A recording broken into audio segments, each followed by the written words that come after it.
pilpres. Berarti pilkada melalui DPRD, pilpres melalui MPR. Itu urusan kalian. Saya hanya as a political scientist, as a Muslim di Indonesia ini, as an activist kayak gitu ya. Inilah pikiran-pikiran saya di dalam melihat bagaimana pemikiran dan praktek penyelenggaraan pilkada melalui popular vote. Anti intelektual, Anda berdebat dengan ilmu atau Anda cuma sekedar ngomong saja.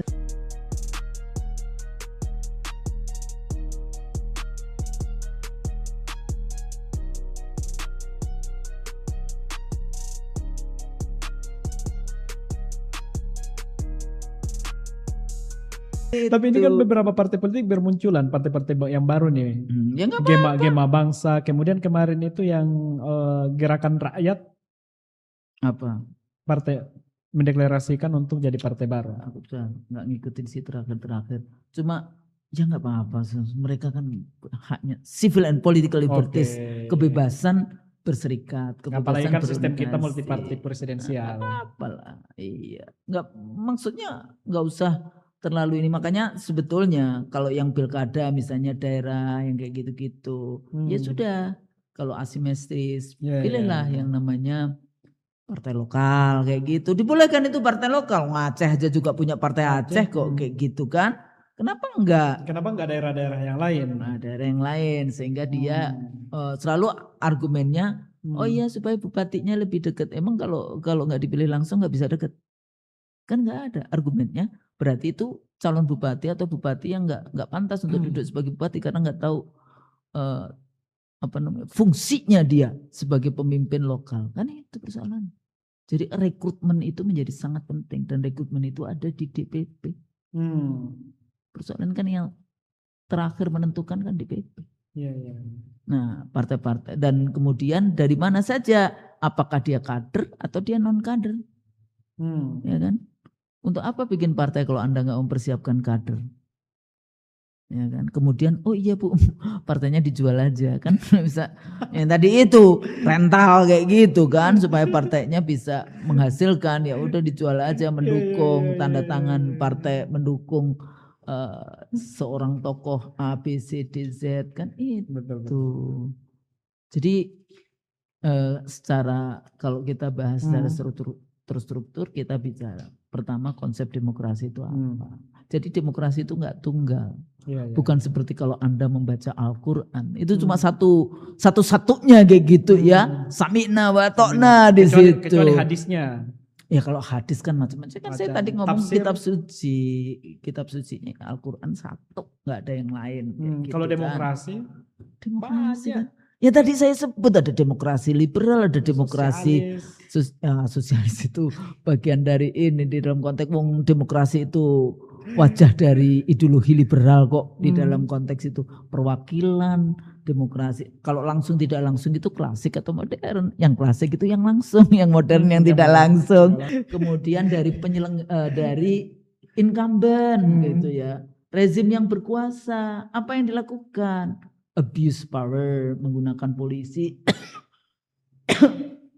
Semualah aparatus negara, birokrasi, APBN, APBD digunakan untuk pemenangan. Siapa lagi? Ya kita lihat lembaga survei, media, kelompok-kelompok masyarakat. Siapa lagi?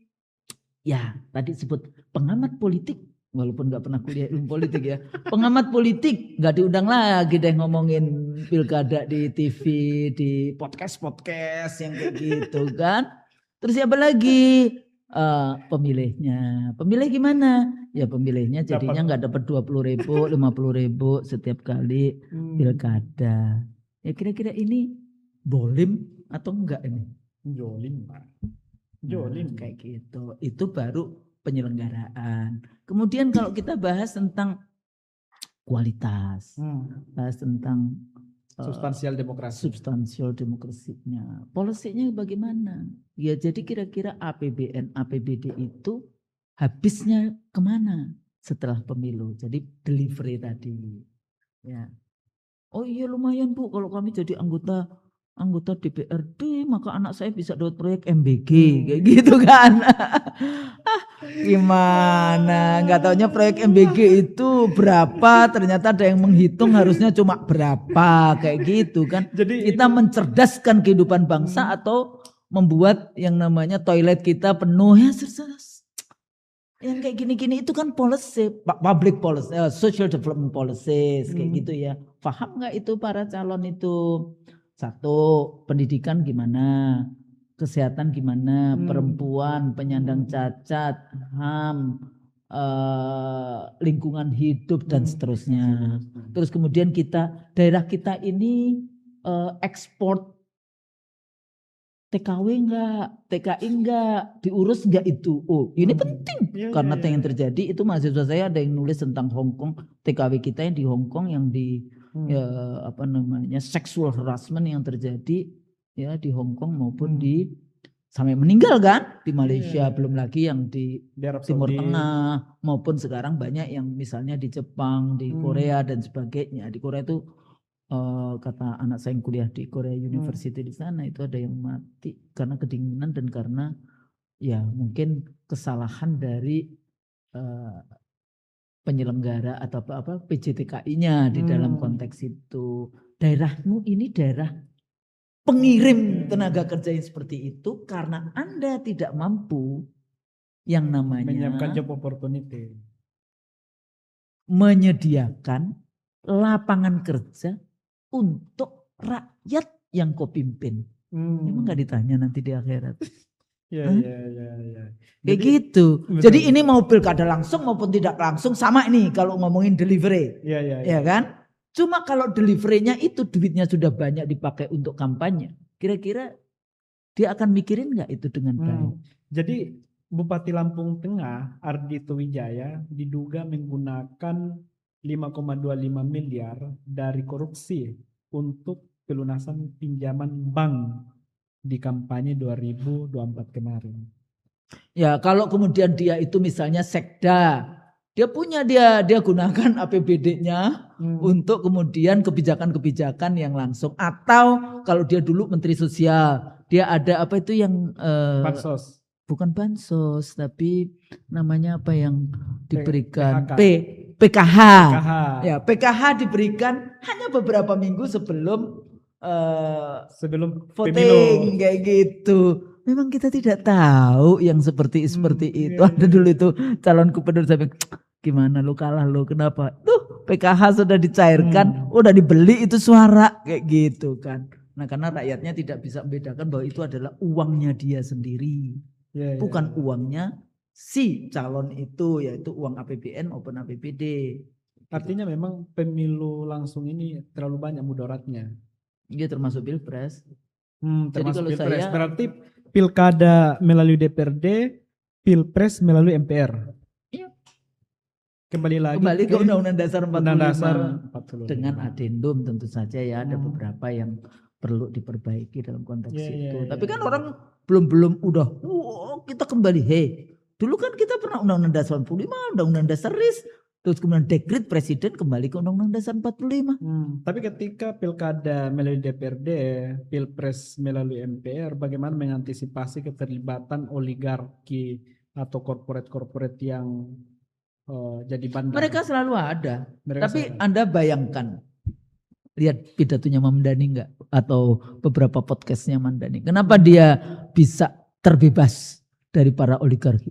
New York itu kota keuangan, jadi namanya disebut Finance City gitu ya, International Finance City kayak gitu ya. Tapi dia bisa melawan oligarki itu karena dia menggunakan apa? Menggunakan cara yang lain, yaitu social capitalnya, jaringan yang dilakukan. Dia bisa bicara langsung dengan yang kayak gitu-gitu. Tapi salah satu dari delivery itu pada saat dia menentukan kebijakannya, bahasanya dia tidak tergantung kepada oligarki. Nah, persoalannya kan Anda kan, oh ya saya maju, oh kalau enggak punya duit pasti kalah, kan itu kan. Kita kan kadang cara berpikirnya udah kayak enggak ada ketuhanan yang maha esa gitu. Rezeki kita itu siapa sih yang ngasih? Bandar atau Allah? Melalui bandar, Enggak, kalau rezekimu. Maksudnya dalam politik ini Bunda. Enggak, kalau rezekimu itu ternyata rezekimu adalah kamu jadi bupati atau wali kota atau presiden. Bandar mau gebukin kayak apapun kan enggak. Cuma karena kita enggak yakin aja. Tapi kan ada yang ini meyakini bahwa rezekinya dari Tuhan melalui bandar. Sekarang saya tanya nih. Kalau misalnya ada 3 calon presiden, ya, semua saya kasih 2 triliun ini masing-masing seorang. Kurang ya 2 triliun jadi calon presidennya. 12 triliun. 12 triliun masing-masing. Masing-masing. Yang menang berapa? Kan masing-masing 12 triliun. Ya iya, ada 3 capres. Semua saya masing-masing saya kasih 12 triliun. Yang menang berapa? Yang menang tetap 1. Nah, sekarang kalau saya kasih semuanya 1 triliun, anggota DPR itu calegnya ada 9.300-an misalnya. Yang menang berapa? Yang menang 580 aja. Ya udah. Artinya ya, walaupun Anda punya 1 triliun, yang menang kan cuma 1. Ya. Tinggal siapa rezekinya. Kan itu. Garis tangan. Enggak. Rezeki itu sudah dicatat oleh Allah. 50.000 tahun sebelum bumi dan langit diciptakan oleh Allah. Ya. Jadi Anda cuma ikhtiar. Kan ada banyak pintu rezekinya kan. Banyak bersyukur, banyak bersedekah, banyak beristighfar, banyak bekerja, rezeki anak, istrimu, rezeki rutin yang sudah disediakan Allah, rezeki dari hasil ikhtiar dan rezeki dari tempat yang tidak disangka-sangka. Nah kalau cuma yang tadi itu kan ikhtiar nih, tapi kan masih ada banyak nih rezeki yang lain dalam konteks itu. Cuma kan banyak elit-elit kita atau masyarakat kita itu yang kalau bahasanya Presiden Prabowo serakahnomics. Serakahnomics. Ya kira-kira kalau Anda tunjuk rakyat serakahnomics yang 4 ini tunjuk ke siapa? Makanya butuh yang namanya leadership. Ing ngarso sung tulodo, ing madyo mangun karso, tutwuri handayani. Jadi kalau Anda itu mau jadi pemimpin, make sure bahwa Anda punya akhlak yang baik, iman Anda kuat, ya kayak gitu kan. Kalau imannya nggak kuat dikasih bandar 1 triliun lumayan ini, saya masukkan kemana ini kayak gitu kan? Ya. Karena mau jadi pemimpin tanpa tauhid, nah bahasanya kayak gitu. Maksudnya kalau kita itu santai dalam konteks itu, kalau ini rezeki saya dapat, tapi saya ikhtiar, saya banyak beristighfar, minta mohon maaf, saya ini ada ini yang disebut sebagai social modal sosial, jaringan dipakai, media dipakai, tapi semuanya di dalam kerangka untuk kebaikan, kemaslahatan, amar ma'ruf nahi munkar. Modal kapital tetap dibutuhkan, nggak mungkin enggak. Anda nggak mungkin kampanye jalan kaki terus, Anda nggak mungkin punya tim kampanye misalnya ya, tim kampanye. Terus kemudian nggak kalian kasih makan, nggak kalian kasih minum dan sebagainya. Nah itu belum lagi masyarakat kita karena Anda suap dengan 20.000 maka setiap 5 tahun mereka menunggu uang suap itu. Jadi rusak sebetulnya. Makanya kenapa? Bagaimana Bu DPRD? Apakah kemudian oligarki tidak masuk? Ya tetap aja masuk. Mereka kan mau mendapatkan keuntungan sebanyak-banyaknya supaya calonnya itu nanti bisa memperpanjang kepentingan. Iya kan? Kepentingan bisnisnya, kepentingan tambangnya, kepentingan proyek-proyek dari APBD-nya, kepentingan berbagai macam kepentingan yang ada. Ya kan? Nah, selama itu di dalam aturan ya the legal and political rule of the game ya nggak bisa di inilah. Zaman Fir'aun dulu juga ada kan. Makanya koron nggak dipakai itu oleh Fir'aun di dalam konteks ini. Jadi dulu ada yang authoritarianism itu baru kayak gitu. Enggak, dari sejak zaman Fir'aun sudah ada Fir'aun, Korun, Haman kayak gitu kan. Sudah ada, namanya juga manusia, maunya kaya, tapi lupa di dunia kan cuma sebentar. Jadi gimana caranya kita membangun bangsa dan negara ini, membangun untuk supaya bisa adil dan makmur, tapi nggak usah terlalu di dalam konteks ngotot dengan kemudian melakukan manipulasi, ya kan? Manipulasinya banyak, dari KPU-nya juga ada, misalnya data pemilih yang kayak gitu kan. kampanye, kemudian abuse power, menggunakan anggaran APBD, APBN, kan akhirnya diarahkan ke sana. Ya kan, sampai hari H dan sampai dibawa ke MK. MK-nya pamannya sendiri, wah sudah penuh dengan segala ini. Ya, jadi di dalam konteks itu. Ini keponakannya siapa? Ya kan kita nggak perlu kalau bisa siapa aja. Jadi KKN itu bisa satu ke bawah, satu ke atas, satu ke samping kiri, satu ke samping kanan. Saya kasih terminologinya. Nanti Anda silakan, siapapun akan kena itu di dalam konteks itu. Iya, oke. Jadi gitu ya. Jadi ada demokrasi liberal yang klaim semuanya itu harus ini, padahal langsung Amerika juga enggak. Demokrasi antagonistik, ini radical demokrasi yang kemudian bagaimana selalu ini. Maka di dalam konteks ini kita mau membangun demokrasi Pancasila gimana? Selalu bertanya, jadi gimana? Ya, satu, demokrasi Pancasila harus ada ketuhanan yang Maha Esa. Kayak gitu kan. Kalau saya kan urusannya tauhidnya dulu nih kayak gitu. Berarti memang kita harus perjuangkan demokrasi melalui DPRD dan pemilihan. Itu urusan kalian. Saya hanya as a political scientist, as a Muslim di Indonesia kan ini, as an activist kayak gitu ya. Inilah pikiran-pikiran saya di dalam melihat bagaimana pemikiran dan praktek penyelenggaraan pilkada melalui popular vote. Nah, tapi kan harus ada konsepnya. Konsepnya sendiri dan mulai demokrasi. Demokrasi ternyata itu banyak sekali dalam konteks itu. Ada perwakilan, ada pluralis, ada liberal, ada demokrasi modern, demokrasi parlementer kalau kita mau ngomong. Emang kalau demokrasi parlementer memilih Perdana Menteri di parlemen misalnya, terus dianggap tidak demokratis. Tapi kan gini Bunda, political science itu mesti dikontekstualisasikan supaya implikasi manfaatnya lebih besar. Posisi saya, kalau posisi saya dengan hasanah referensi yang sudah 45 tahun saya belajar dan mengajar ilmu politik, dan kemudian juga sebagai aktivis demokrasi, HAM dan lingkungan dan perempuan sejak 80-an kayak gitu ya, waktu mahasiswa sampai sekarang, dan terlibat juga waktu itu di reformasi 98. Maka sebetulnya praktek dari politik kita itu sudah terjadi kehancuran, kerusakan di dalam political structure kita, kerusakan di dalam ekonomi, di mana dalam struktur politik kita ya orang pribumi terpinggirkan, yang kayak gitu kan, dengan model yang seperti ini, one vote, one person, one value. Aduh, rakyat juga cuma menjadi objek di dalam konteks itu. Ekonomi juga dikuasai oleh para oligarki, segelintir orang. Jadi perebutan kekuasaan itu di dalam kerangka untuk perebutan sumber daya alam, perebutan kekayaan, bukan perebutan kekuasaan untuk kemudian bagaimana menyelenggarakan pemerintahan yang adil, makmur kayak gitu ya.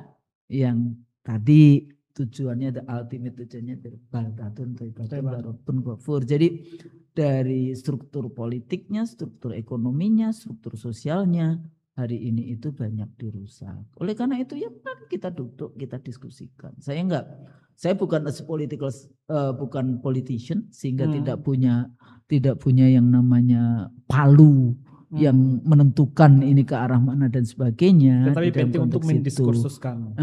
Tapi saya mengajarkan ini juga di kelas-kelas. Mudah-mudahan 1 dari 2 dari 3 dari mahasiswa saya hari ini kayak gitu ya, satu saat bisa jadi pemimpin. Dan dia masih ingat, hati-hati, jadi pemimpin itu nanti kamu pasti akan dihisap. Dihisap kira-kira seperti apa. Yang kedua lagi, ikuti the legal and political rule of the game. Kan selalu bilang, oh ini negara hukum, kan kayak gitu kan. Iya. Hukum siapa yang produknya siapa?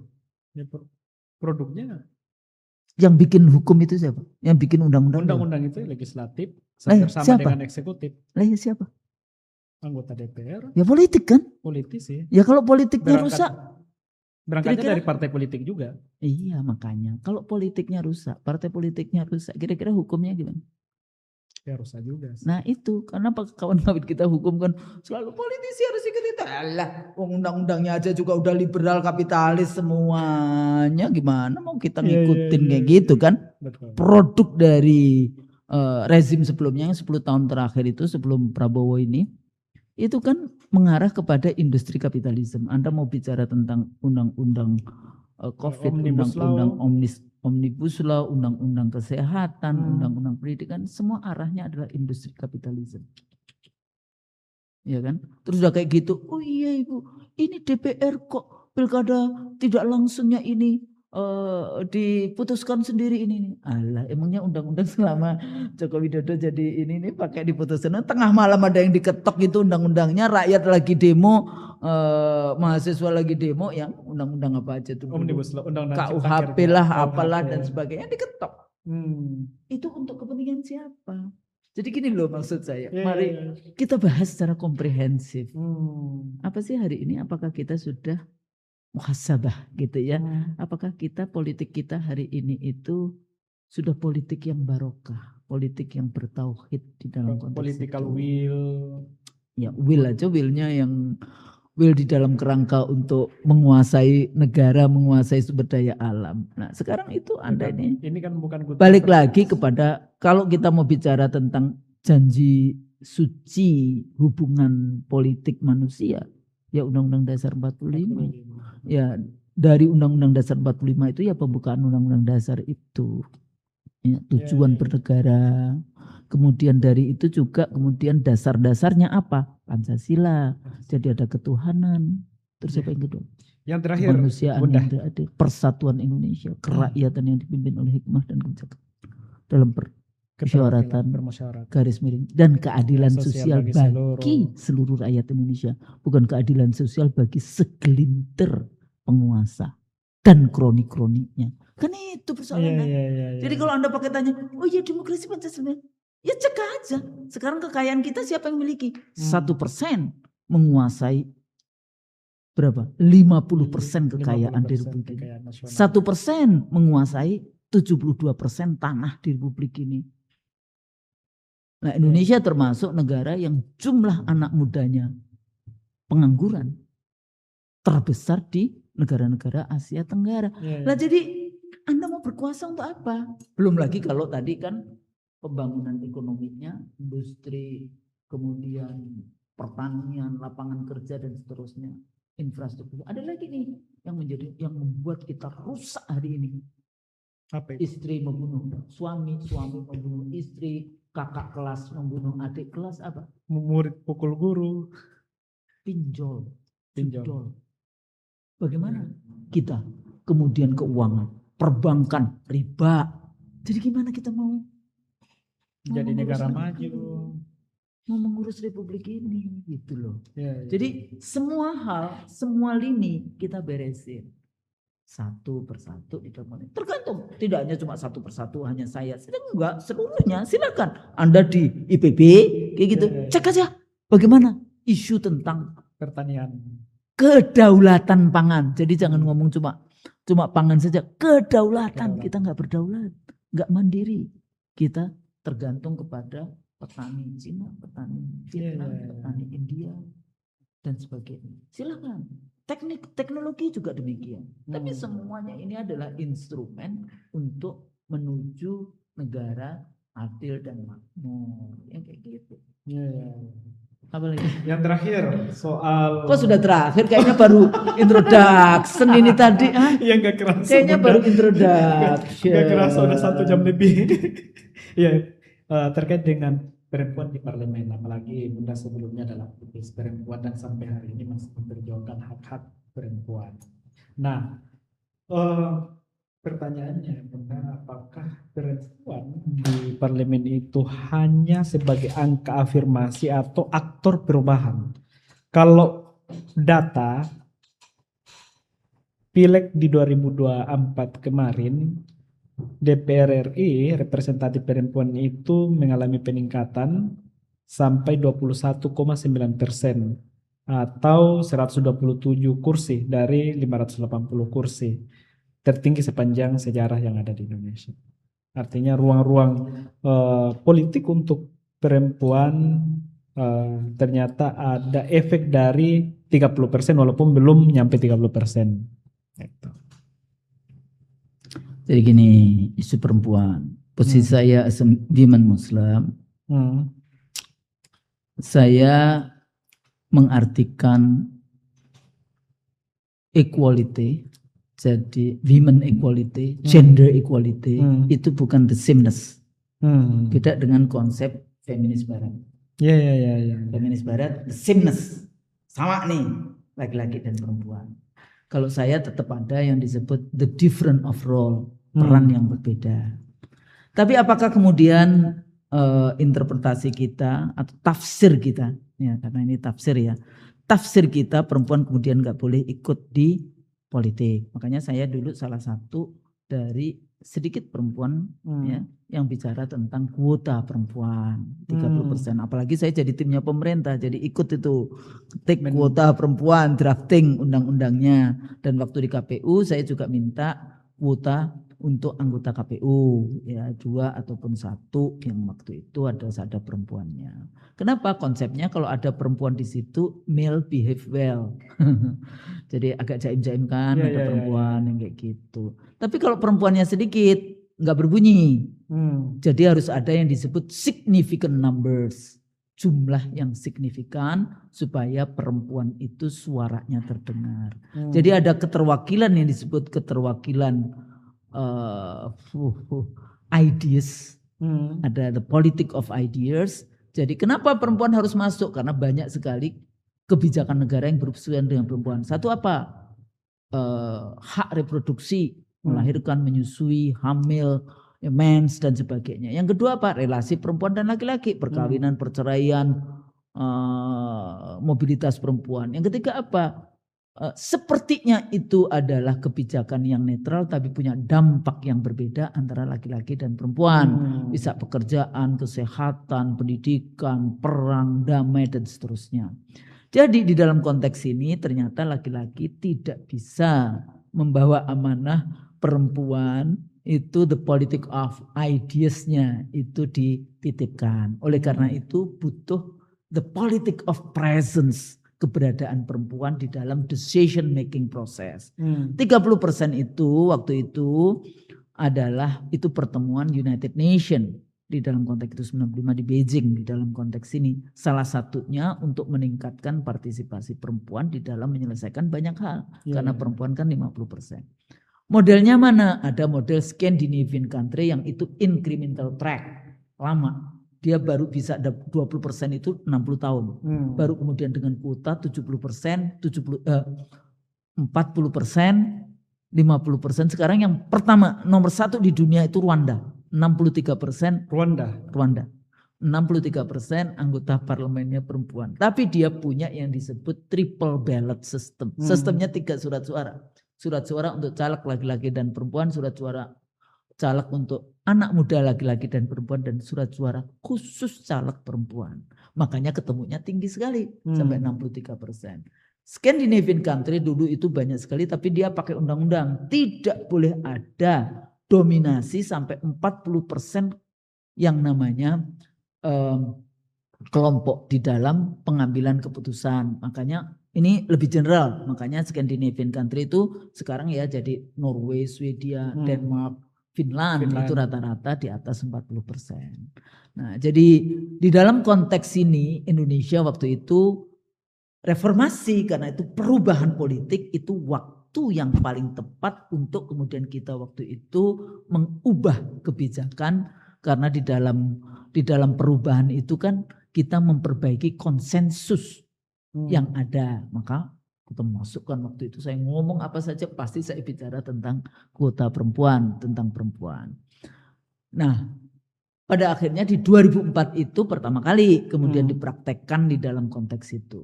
Tapi saya selalu, walaupun cuma bertambah 1%, kita harus selebrasi, kita harus bersyukur bahwa kita sudah melakukan Kalau politik itu ya partisipasi perempuan di dalam decision making proses. Ada yang mengatakan, Ibu Gusnul nanti gimana? Kan ini politik banyak. Enggak banyak. Kalau di Indonesia sekarang ada 275 jutaan penduduk. Kalau pemilihnya 207, itu artinya ada 100 sekian juta perempuan, ya, yang itu usia 17 tahun ke atas. Kita cuma butuh berapa sih? Zamannya saya anggota KPU itu cuma 20 ribuan anggota DPRD di seluruh Indonesia. Kita cuma bicara 30%. Kalau 20 ribu namanya 7 ribu. Iya kan?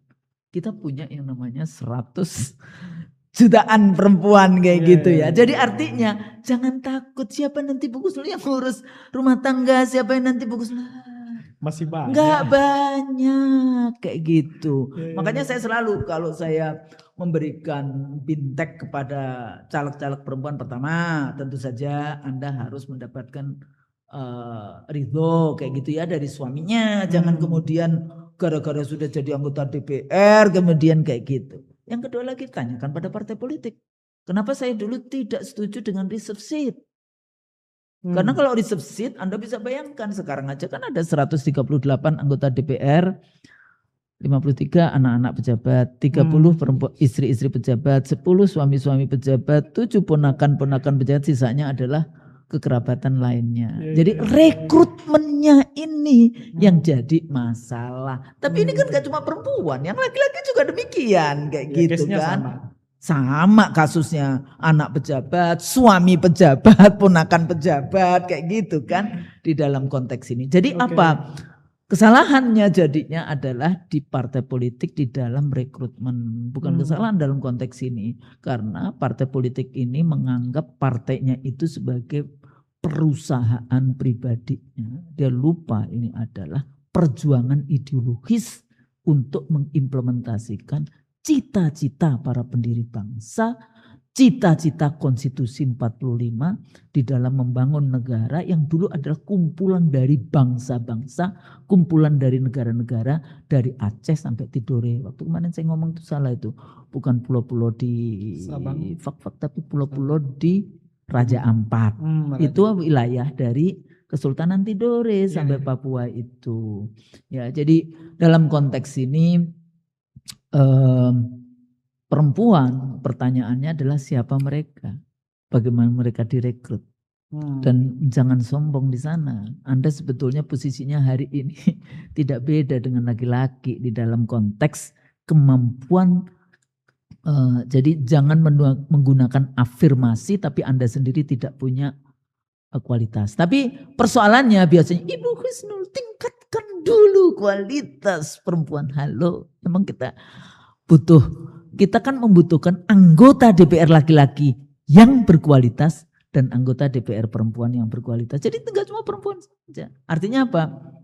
Kita selebrasi dari segi jumlah, tapi dari segi kualitas dan sebagainya masih banyak yang rekrutmennya KKN. Oleh karena itu ya berhubungan dengan yang tadi mau pilkada mau apa semuanya memang harus kita evaluasi, kita juga muhasabah, kita fikirkan, kita dialogkan. 80 tahun negeri ini merdeka sudah sampai di mana? Apakah kita mengkhianati para pendiri bangsa? Ya, kita menjadi apa kalau itu kan bangsa. Kalau generasi pejuang Ibnu Khaldun ya ini atau Al-Ghazali, generasi pejuang, generasi penerus, generasi di Mukaddimah berarti Ibnu Khaldun. Dan generasi pembangun atau kita masuk di generasi perusak. Itu miris. Bukan, ini artinya PR kita masih banyak. Anda yang muda ini, kalau saya udah tua nih, tetapi masih semangat. Kalau saya di dalam kerangka masih diberi umur oleh Allah, insya Allah ilmu walaupun itu cuma setitik, ya, sekuku hitam, mudah-mudahan bermanfaat. Kalau salah tentu saja saya mohon maaf kayak gitu ya, tapi dengan Bismillah insya Allah. Benar. Insya Allah Ya, yang baik itu dari saya, dari Allah, salah ya. Yang salah itu dari saya, yang baik dari Allah. Gitu. Terima kasih banyak Bunda atas pencerahannya, dan kedepannya kita akan mendiskursuskan lagi. Iya, jadi kita butuh itu. Iya. Dialog, diskurs. Jangan cuma karena fanatik kemudian udah bahasa-bahasa yang enggak penting Oh iya, dikeluarkan, nggak kan usah. banyak Kemudian, sekarang. tapi saya yakin yang nonton YouTube atau video-video saya itu mungkin nggak nonton dari menit 1 sampai menit terakhir. Iya. Jadi dia potongan-potongan aja dan merasa sudah mengerti semua, kayak gitu kan. Nah, tapi bahwa Anda punya perbedaan dengan saya nggak masalah. Insya Allah perbedaan itu juga bermanfaat juga. Iya, Tapi perbedaan itu kan keniscayaan. cuma kan persoalannya adalah Anda anti intelektual, Anda berdebat dengan ilmu, atau Anda cuma sekedar ngomong saja. Mengutamakan kebodohan. Nah, yang seperti itu kan nggak boleh. Iya, Itu iya, kan iya. kalau Islam itu harus dengan ilmu. Dan di agama-agama lain juga seperti itu, Bun. Iya, nggak apa-apa karena aku Muslim kan. Saya nggak tahu kalau ini di agama lain seperti apa. Saya pikir itu. Oke. Mudah-mudahan bermanfaat. Amin. Ya, Ini sangat bermanfaat. Para Untuk generasi muda, apa pesan-pesan untuk generasi muda? Ya, ikro. Baca. Belajar, membaca, baca, kemudian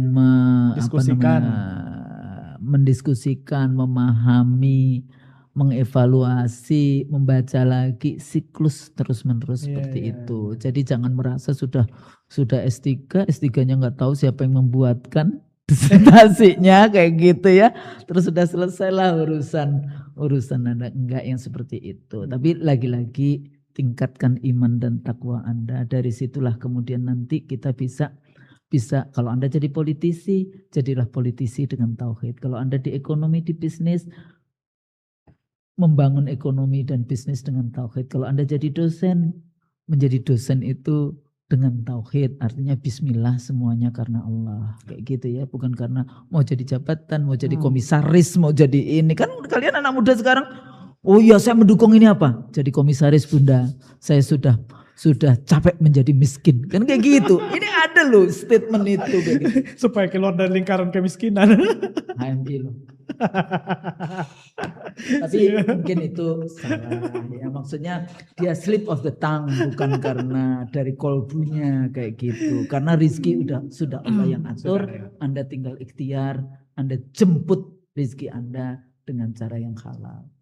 Pemilu pilkada, makanya saya juga bikin konsep pemilu halal, pilkada halal yang kayak gitu. Berarti tema selanjutnya itu aja, Bunda. Pemilu halal, pilkada halal. Terima kasih banyak Bunda. Kembali kasih. Luar biasa. Assalamualaikum warahmatullahi wabarakatuh.